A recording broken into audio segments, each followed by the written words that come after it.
Good afternoon, members of the media.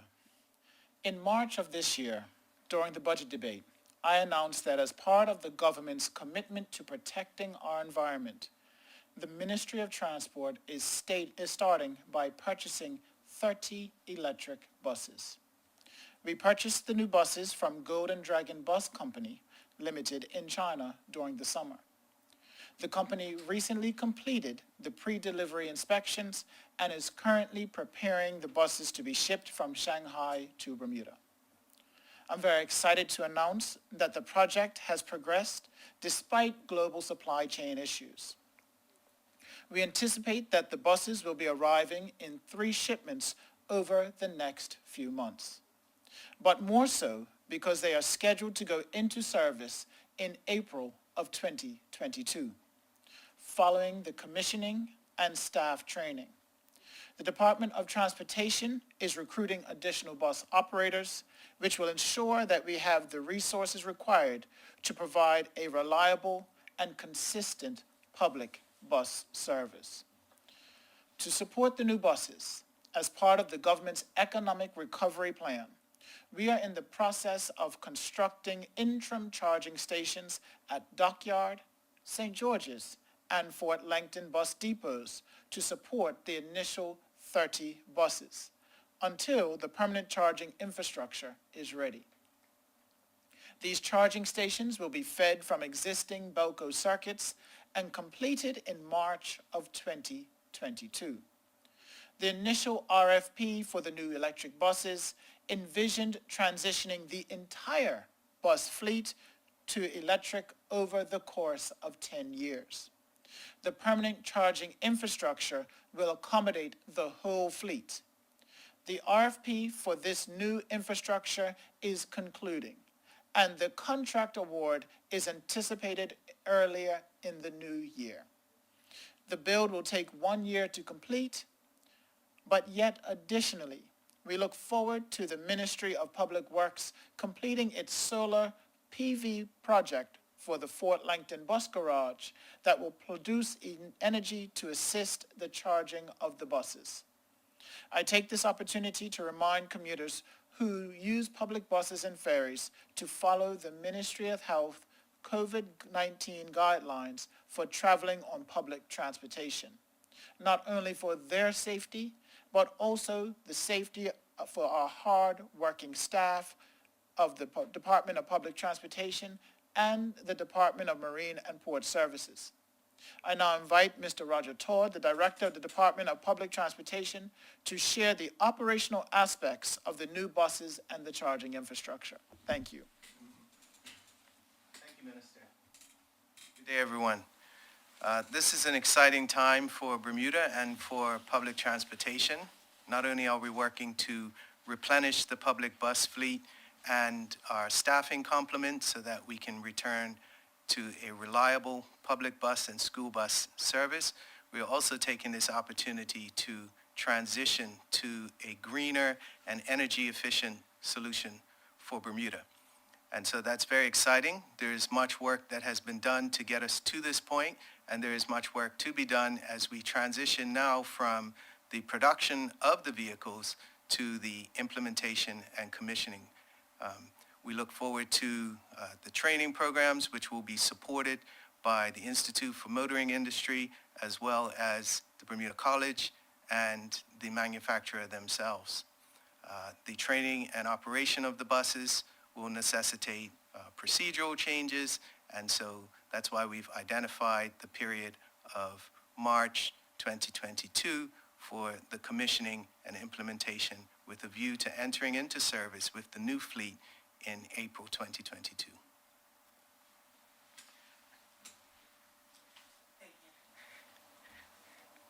Sarah Lagan, World Gazette.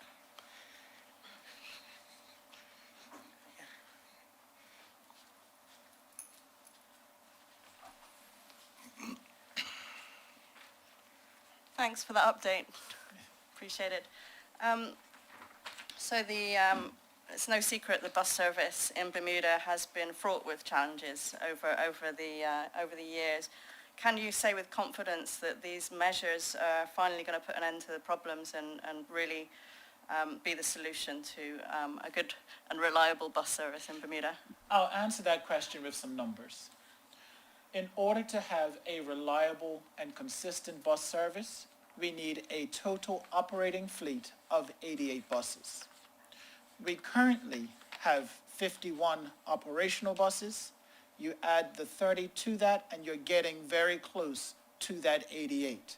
So this should put us in a position where we arrest or close to eliminate the mass cancellations, but we cannot say that we're going to eliminate all cancellations at this time.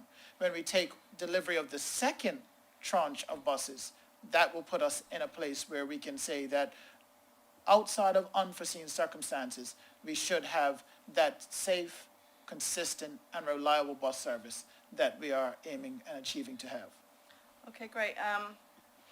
Will there be any later buses than are currently available? Are there any plans being talked about for providing later buses in the evening and into the night? And that is a question best suited for the director. The short answer to that is no. The current public bus schedule ends at midnight, and at this time there is no plans afoot to or revised schedule to see an extended bus service past midnight. Okay, and that includes weekends when, you know, people are out, perhaps having a drink and needing to get home. Some of the services are shutting down at sort of 6 o'clock, making it difficult for people to use the bus service once they've had a drink or two. Has any consideration been given to that element? I would refer to the minister. In a road safety capacity? I see where you're going. One is that what we are doing is we are working with, and I'm going to the road safety aspect of this, is that we have worked with the Road Safety Council, who is also working with CARTA and working with other stakeholders to provide other options for those that may be inebriated or under the influence to get home safely. And so for that, we believe that that should be able, and that is a better medium in which to transport those that might be under the influence, outside of that of the regular bus service. Okay. I hope you don't mind me asking a couple of other road transport-related questions, slightly aside from the buses. But we heard from the police last week about the possibility of no warning breath tests, so breath tests that are administered without announcing where and when they're going to be. The police are in discussions with yourself, with the government. How soon can this be legislated? Is it a priority to you as Transport Minister from a road safety perspective? Now, I'm aware of the article that was printed in the Royal Gazette that spoke to a meeting between myself and the police commissioner.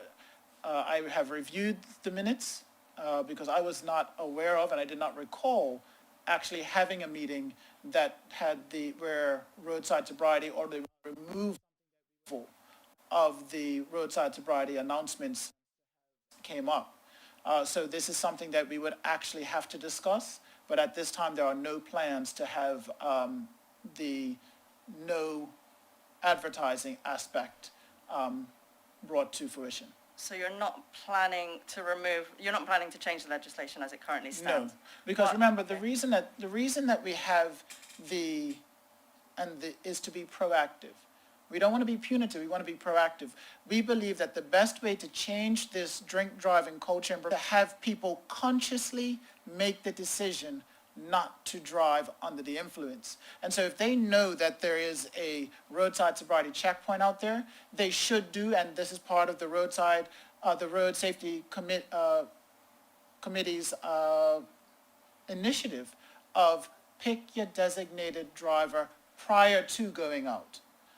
This also allows for people and dovetails right into CARTA's program that they have for if you have been drinking, have this designated driver through the taxis that are available outside of the LOM building.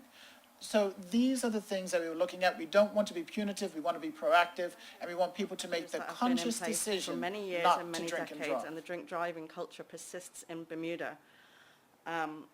People find out where the roadside sobriety testing is, and they will go and drink in a different parish. And we've seen that happen. We saw an increase in people going to drink at the Fairmont Southampton when that was open, when they knew that all the roadside sobriety testing were going to be in Hamilton.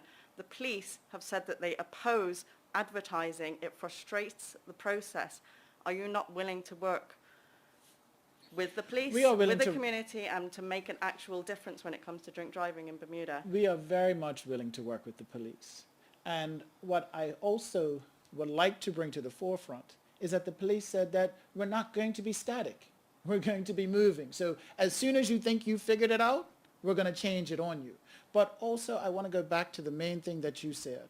You said that the drink driving culture did not occur overnight.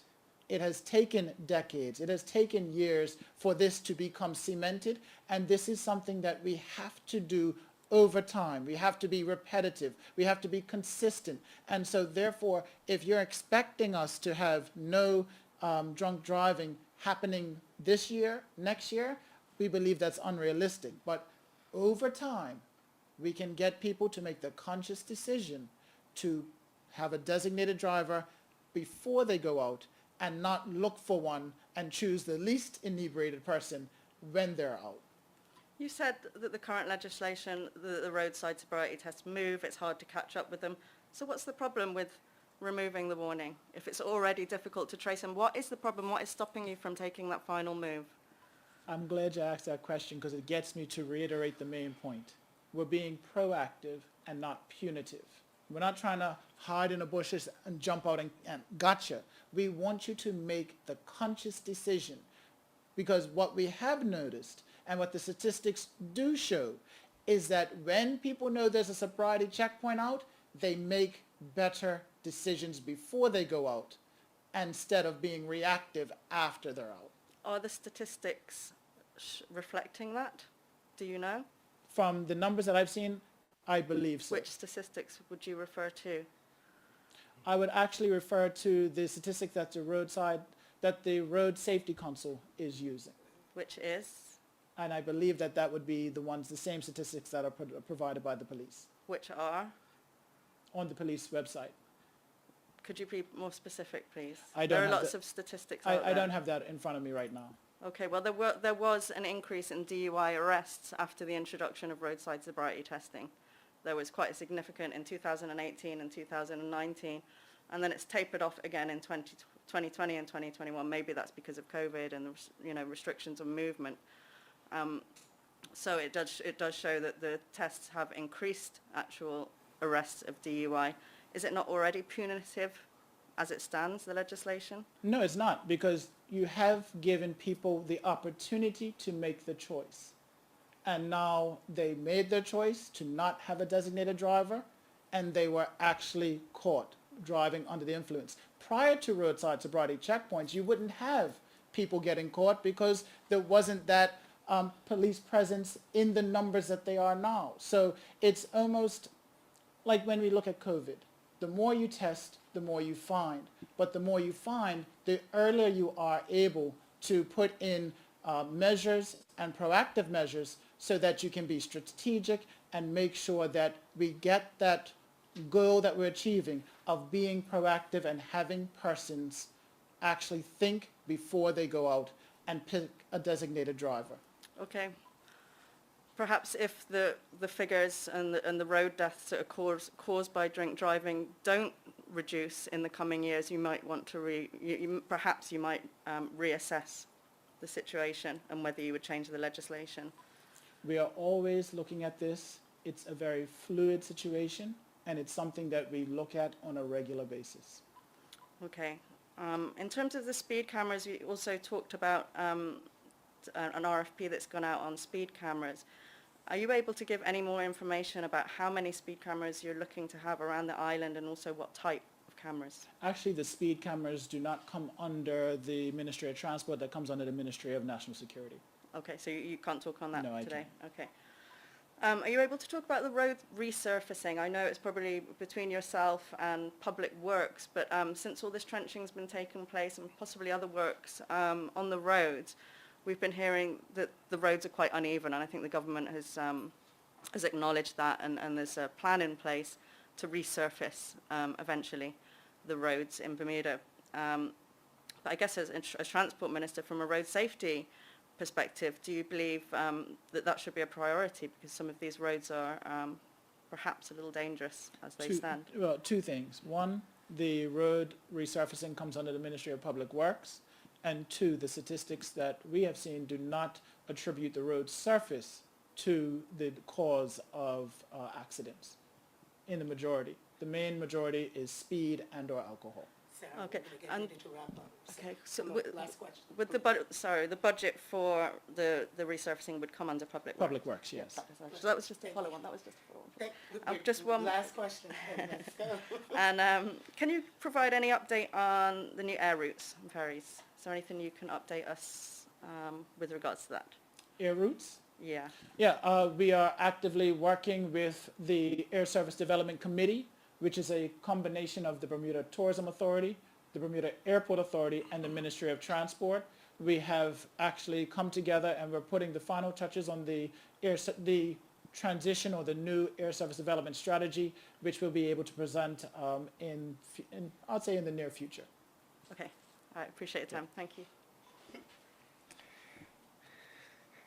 Thank you. Minister, any last words? And we can wrap up the press conference. Once again, with the holiday season upon us, please, if you're going to drink, don't drive. And if you're going to go out in a group, please pick your designated driver prior to going out. And if you feel the need to drink, make sure you use the taxi or the Carter's program outside of the LOM building. Thank you very much.